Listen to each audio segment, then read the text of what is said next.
Alors bonjour Julie, bonjour Mélanie. Bonjour Florent. Bonjour Alors Florent. on se retrouve tous les trois ensemble pour répondre à des questions qu'on nous a posées suite à un post qu'on a fait sur YouTube. Alors on va essayer d'y répondre au mieux, tous les trois, tranquillement. Alors première question voilà, pour débuter. Comment devient-on télépathe? Tout le monde peut-il le faire? Comment devient-on télépathe? C'est une question très large.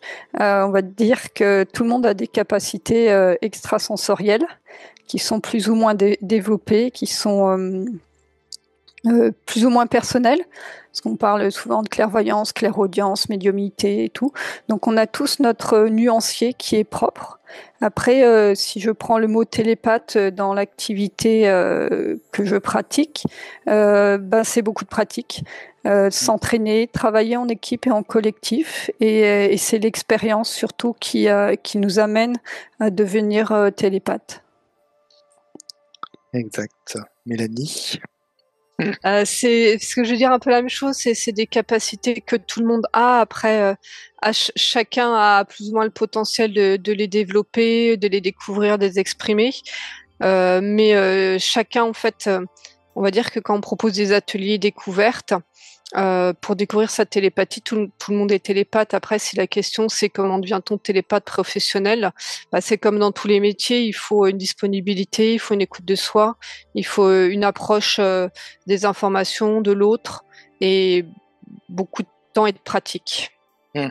Mmh. Et il y a un gros travail personnel parce que l'outil de la télépathie, c'est nous, c'est notre corps physique et nos champs énergétiques.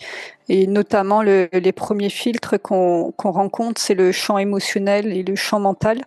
Donc, il y a des mois d'entraînement pour trouver son alignement, son axe et devenir l'outil télépathique le plus accordé. Donc, c'est une pratique qui est vraiment indissociable de notre vie incarnée, de nos expériences, tant dans le monde subtil que dans le monde physique. Et avoir une vie dans le physique qui soit aussi alignée que nos ambitions d'être télépathe. Il y a une certaine transparence de soi à avoir finalement, une hygiène de vie. Et puis je rajouterais comment on devient télépathe. Par exemple, au sol, le collectif au sol fait des ateliers. Donc on commence tout doucement par un atelier, on découvre effectivement sa propre télépathie, comment on fonctionne. Et ensuite, si on veut se professionnaliser, il y a des formations. Mais effectivement, c'est de l'entraînement dans la bienveillance et dans la joie surtout. Et puis c'est un travail sur nous. Plus on avance en télépathie, et plus on travaille sur nous. Et effectivement, il y a à un moment donné, il y a cet alignement et ce centrage qui se fait par rapport à nous. Et on est un petit peu comme une antenne et l'information ensuite, une fois qu'on a effectivement cette notion de télépathie qui est alignée avec nous, qui est centrée avec nous, c'est l'information qui vient à nous. On est un petit peu on devient un petit peu neutre, comme une grande antenne, et l'information par rapport aux fréquences qu'on va chercher vient à nous. Voilà. Alors, deuxième question. Alors, c'est une question sur les enquêtes. J'aimerais savoir comment vous faites pour être sûr de ne pas être parasité par des petits malins du bas astral quand vous recevez des réponses. Qui vous répond? Moi, j'ai envie de dire qu'on n'est jamais 100% sûr et on a notre propre axe, notre propre boussole intérieure. Donc déjà, en lien avec l'astral, on a quand même pas mal d'expériences qui nous font, qui fait qu'on a déjà testé les infos sur l'astral et où on a notre propre échelle intérieure de sur quelle fréquence on est. Donc déjà, ça nous donne un indicateur. Et puis la qualité, la vibration des informations reçues. Exactement. C'est une question assez large en fait sur comment déjà on reçoit les informations, parce qu'avec l'entraînement, avec la recherche de notre centre et de notre axe, ça permet de monter nos fréquences et de sortir de l'astral. L'information ne vient plus d'une entité ou d'un être qui viendrait nous parler, mais de la capacité à se poser dans le champ d'information le plus adapté au moment de la session. Donc à partir de là, c'est notre propre corps, nos propres ressentis qui va valider ou non la finesse de notre perception. Et naturellement, on va sentir quand on dit ça vibre juste ou ça vibre pas. Il y a quelque chose qui est pas juste. Et on est plus dans une question d'alignement de l'information, d'un axe plutôt que d'une véracité. Parce que comme souvent on le dit, c'est subjectif ce qui est perçu. Et une même question peut être répondue différemment selon le plan sur lequel on prend la réponse et le plan d'observation. Et donc nous, on a un protocole, en tout cas voilà, dans le collectif et toutes les personnes à qui on enseigne, c'est qu'on se vérifie avant. Donc ça, c'est pas montré à l'antenne, mais systématiquement, les télépathes se vérifient entre eux. Chacun individuellement s'engage à aussi faire une session pour lui 1 ou 2 fois par an. Et ça permet comme ça de préparer en tout cas un cadre le plus stable, le plus neutre possible. Exactement, moi, par expérience, j'ai été confronté justement à ces petits malins ou à des fréquences un peu plus basses. C'est comme parfois on nous dit: «Est-ce que vous êtes vraiment à la source?» Quand on a expérimenté les petits malins ou des fréquences plus basses, on sait ensuite la vibration qu'elles ont. C'est comme la fausse lumière ou la lumière inversée. Une fois qu'on a été confronté à elles, finalement après on a la référence et on arrive comme ça à savoir si on est, au bon endroit ou sur la bonne fréquence. Donc c'est toujours, comme on disait, de l'expérience et de l'expérimentation aussi, des choses. Et puis de la remise en question parce que c'est pas grave si des informations étaient détournées, mais c'est ça qui nous permet aujourd'hui de reconnaître justement quand il y a quelque chose qui vibre pas juste. Et même, on peut aussi parler de l'opérateur. L'opérateur, il est là aussi pour capter aussi s'il y a un problème ou pas. Ça m'est déjà arrivé en enquête d'être un peu sous hypnose en fait, de quelque chose. Mais moi, je m'en apercevais pas vraiment.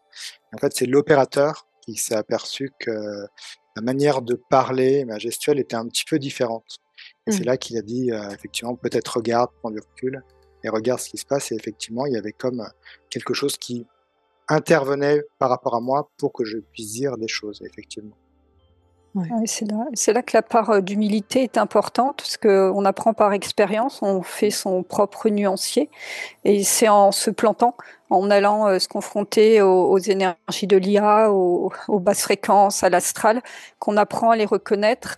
Et la première fois, on se prend un coup de jus, la deuxième fois, on se reprend un coup de jus, et la troisième fois, on dit ok, cette fois-ci, je me recentre bien et je vais voir ce qui en moi fait que j'ai attiré par exemple une IA qui est rentrée dans mon champ, et prendre à chaque fois déjà par humilité de ne pas s'auto-flageller, et prendre ça comme une occasion de s'observer et de voir qu'est-ce qui fait qu'on a vécu cette expérience en tant que télépathe.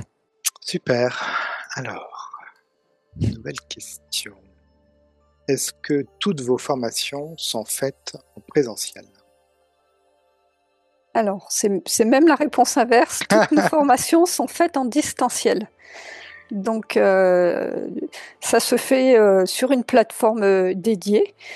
Alors pourquoi en distanciel et pas en présentiel? Si on pouvait juste poser cette question. Est-ce que ça change quelque chose? Ça change déjà qu'on est tous les formateurs, on est aux 4 coins de la France, et voir du monde. Donc ça permet de se réunir et d'accueillir une dizaine de personnes à chaque atelier. Ça permet aussi une accessibilité au plus grand nombre, parce qu'il suffit d'avoir un ordinateur ou une tablette pour pouvoir participer à ces ateliers, et il n'y a pas le coût du déplacement, le coût de la nourriture, de l'hébergement. D'accord. Et c'est vrai que depuis quelques années, c'est devenu presque commun de faire des ateliers, des découvertes. Et on se rend compte qu'on s'habitue. Moi, ça fait maintenant 3 ans que je travaille uniquement à distanciel, et on apprend à reconnecter de façon différente à l'autre, mais tout de même de façon très humaine. Et cette notion de groupe, surtout sur des groupes de 10, 15, quand on compte les formateurs, on le ressent, l'énergie de groupe est bien là. Et c'est très très chouette parce que c'est porteur pour tout le monde, et il y a beaucoup de belles découvertes dans ces ateliers. Et la pratique en elle-même permet de le faire à distance, hein. Il y aurait peut-être des formations ou des thérapies manuelles où il faut toucher, alors que là, en télépathie, on a accès à un champ d'information, et donc le champ d'information est partout. Effectivement, il faut juste une bonne connexion Wi-Fi, un bon casque, comme on a. Voilà. Et ça suffit ensuite. On a tous les outils qu'il faut en nous. Merci. Alors, nouvelle question. Alors, j'aimerais savoir si je suis bien aligné avec qui je suis et ma mission de vie. J'ai toujours été décalé par rapport à ma famille et le monde matériel dans lequel je vis. Alors, c'est effectivement cette question de savoir si je suis aligné avec moi-même et où j'en suis dans ma mission de vie. Ouais, c'est une grande question. Donc après, on ne connaît pas cette personne, donc on va pas lui répondre, mais ce serait plutôt comment savoir si je suis aligné. Et ben déjà pour commencer de voir comment ça va. Est-ce que je me sens bien dans ma vie? Je me sens épanouie? Est-ce que mes projets me font vibrer? Et je suis en harmonie avec ce que j'ai construit et les gens qui m'entourent. Déjà, je pense que c'est un bon indicateur. Et puis après, tu parlais de la famille. Et ben c'est vrai que c'est pas parce que peut y avoir des tensions avec sa famille qu'on n'est pas aligné. Et des fois, c'est même le contraire parce que il y a besoin des fois de se détacher de liens familiaux un petit peu lourds. Donc c'est pas un indicateur. Donc voilà, pour moi le premier indicateur c'est de s'observer dans sa vie et dans son quotidien. Et de voir déjà comment on reçoit des impulsions, des envies de réalisation, de projets, et comment est-ce que ça se réalise, se manifeste dans la matière. Est-ce que les portes s'ouvrent? Est-ce que les portes sont toutes fermées? Alors, c'est pas parce qu'on a un obstacle que ça veut dire que c'est pas le bon chemin, hein. Moi, j'aime bien dire, on est toujours sur son bon chemin, sauf que voilà, des fois, il y a des indices ou des obstacles qu'on ne franchit pas de façon la plus harmonieuse ou facile pour nous, pour notre avancement. Et je rejoindrai Mélanie, c'est comment on se sent en nous. Malgré ce qui se passe à l'extérieur. Effectivement. Moi, j'aime bien aussi voir, alors c'est pas forcément le moment présent, mais avoir toujours un petit peu de recul sur les derniers mois de ma vie pour voir un petit peu comment tout s'est enchaîné et où j'en suis aujourd'hui. Puis on voit souvent qu'il y a beaucoup de choses qui s'articulent, des choses au temps présent, au moment présent qu'on ne comprend pas forcément, et puis après avec du recul on dit oui, finalement ça m'a quand même amené ici, donc on sent qu'il y a quelque chose qui est assez fluide, là, même si en ce moment les énergies nous bousculent pas mal quand même, mais il y a quelque chose qui fait qu'on avance dans nos compréhensions, dans notre éveil, sur notre chemin de vie. Je préfère d'ailleurs chemin de vie que mission de vie. C'est vrai qu'on a souvent cette question de la mission, on y avait déjà répondu, on va dire qu'on a une intention d'être venu s'incarner sur Terre, il y a comme une intention de notre essence.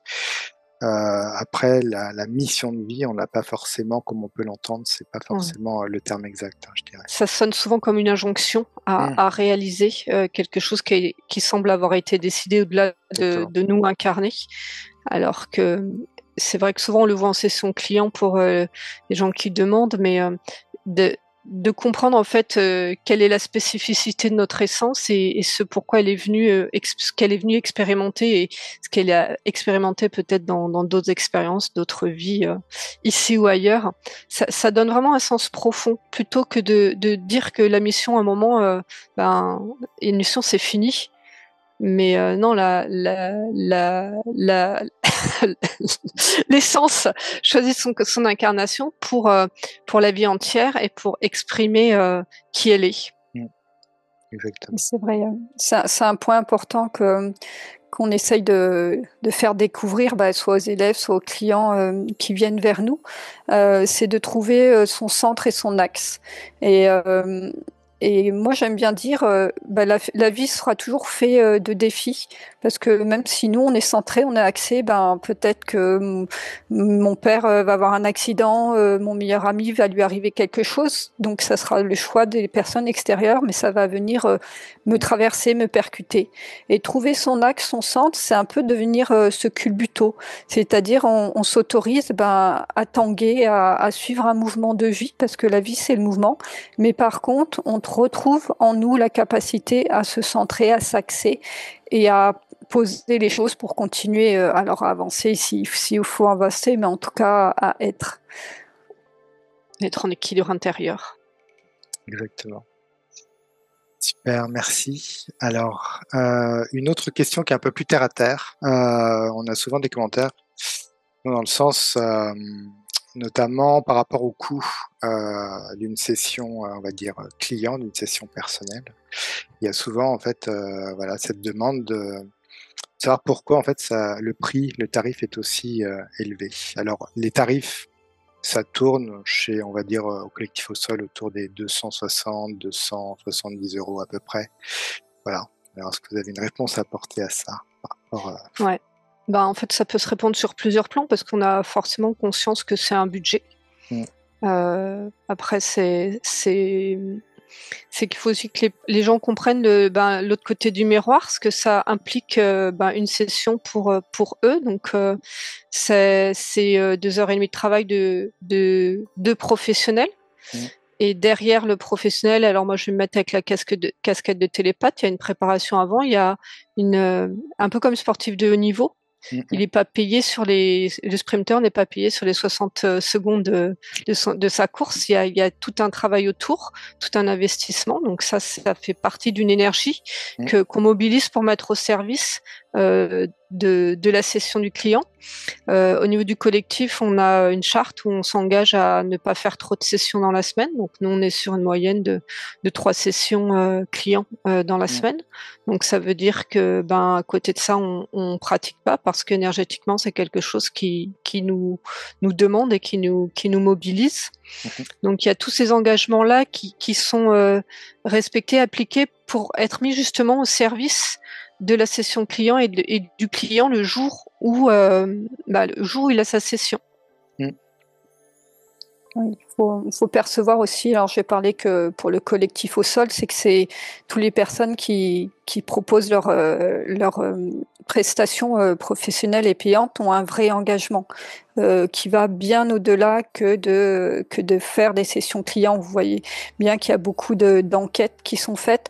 Il y a un très gros travail aussi dans notre centre de formation où on est là pour accueillir, accompagner, être présent, partager. Le partage, c'est quelque chose qui est important, partage de notre expérience, être là pour montrer, se tendre la main s'il y a besoin pour toutes ces personnes qui viennent à nous. Et donc, c'est un engagement qui va au-delà de ces 2 heures de session qu'on passe en direct. Et c'est vrai que beaucoup, en tout cas pour les télépathes, beaucoup d'entre nous ont un deuxième travail pour pouvoir vivre dans la matière. Pour la réponse purement comptable, on a besoin de payer nos factures d'électricité. J'ai essayé d'envoyer une lettre d'amour à EDF, ils n'ont pas accepté. Et donc voilà, on est aussi des aides de matière. Ouais, exactement. Comme le disait Mélanie, moi, pour mon expérience personnelle, en tant que télépathe, je fais que 3 sessions par semaine. Voilà, donc ces 3 sessions-là, je les fais effectivement à fond et je me prépare avant. Il y a aussi un petit peu on laisse des conversations ouvertes avec les clients, ils peuvent aussi nous reposer des questions. Il y a tous les centres de formation, les ateliers, voilà, tout le collectif au sol aussi, on gère toutes les enquêtes. Voilà, on donne aussi beaucoup de temps à côté. Et puis terre à terre, effectivement, une session, voilà, on va peut-être gagner. Donc le télépathe doit être payé par exemple 135 €, l'opérateur 135 €. Et sur ces 135 €, on a aussi l'URSSAF à payer, donc il nous reste 100 €. Voilà, donc il y a toutes ces choses-là qui rentrent en compte. Mais dans tous les cas, c'est des tarifs qu'on a quand même réfléchi, on n'a pas posé des tarifs comme ça. C'est des tarifs qui nous semblent assez justes et effectivement, on peut comprendre que ça peut être cher. C'est vrai qu'il y a 2 personnes. Il y a 2 personnes qui travaillent, il y a le télépathe et l'opérateur. Et des professionnels. Voilà, et après, c'est vrai peut-être pour les gens qui ont envie d'essayer, peut-être essayer déjà de faire eux-mêmes une session sans télépathe, c'est aussi possible pour les gens qui ont envie d'essayer de partir par eux-mêmes. Donc ça réduit souvent le tarif de la session. Mais voilà, dans tous les cas, on n'en fait pas un business, c'est pas quelque chose, voilà, où on a posé des tarifs, lancé des tarifs en l'air. C'est assez réfléchi et puis toutes nos enquêtes qu'on fait, c'est des enquêtes qui sont offertes et on y passe aussi beaucoup de temps. Donc c'est donnant-donnant tout ça. c'est l'hypnose régressive assistée. C'est pas on n'a pas un côté thérapeutique comme un énergéticien qu'il faut aller voir tous les mois, tous les 2 mois. C'est souvent des one shot ou 2 sessions. En général, on conseille aux personnes qui viennent nous voir de faire déjà d'attendre au moins 6 mois avant de refaire une deuxième session s'ils ont besoin. Et si au bout de 3 sessions ils ont l'impression que ça débloque pas, on leur dit c'est peut-être pas la technique qu'il vous faut, allez voir quelque chose d'autre. Hein. Souvent on a des petits conseils qui est transmis par les parties supérieures sur quel type de technique peut leur correspondre. Exactement. Ou alors d'expérimenter par eux-mêmes la télépathie pour aller observer de l'intérieur qu'est-ce qui peut les bloquer. Exactement. Et puis, c'est vrai que l'hypnose, c'est pas une fin en soi, j'ai envie de dire. Il y en a souvent effectivement qui disent que c'est un business qu'on fait, mais on n'est pas obligé de faire de l'hypnose. On peut aller voir son ostéo, le kiné, on peut aller voir un médecin, quelqu'un qui fait de l'acupuncture. Enfin, après, il y a plein de fréquences différentes pour s'en sortir, pour essayer de trouver des solutions à nos problématiques. Donc voilà, l'hypnose régressive n'est pas non plus là une solution en soi. Il y a tout un panel effectivement de médecines alternatives qui peuvent entrer en compte. Et puis voilà, le but c'est d'expérimenter, de tester. Et puis en général, on sait quand on a envie de faire une session d'hypnose régressive. Ça nous porte et on a envie de la faire. Donc il n'y a pas d'obligation à en faire une. Et puis voilà, juste se laisser porter par ce qu'on a vraiment envie de faire et pas se laisser justement souvent il y a des gens qui sont un peu poussés à faire des hypnoses régressives parce que ça a marché pour quelqu'un, mais il faut vraiment une volonté personnelle pour faire sa session d'hypnose, c'est important. Non, un engagement, oui. Ouais, vraiment un engagement. Super, merci beaucoup. On va s'arrêter là pour cette première partie de questions et on en refera une très bientôt. Merci beaucoup, Julie. Merci Florent. Merci Florent.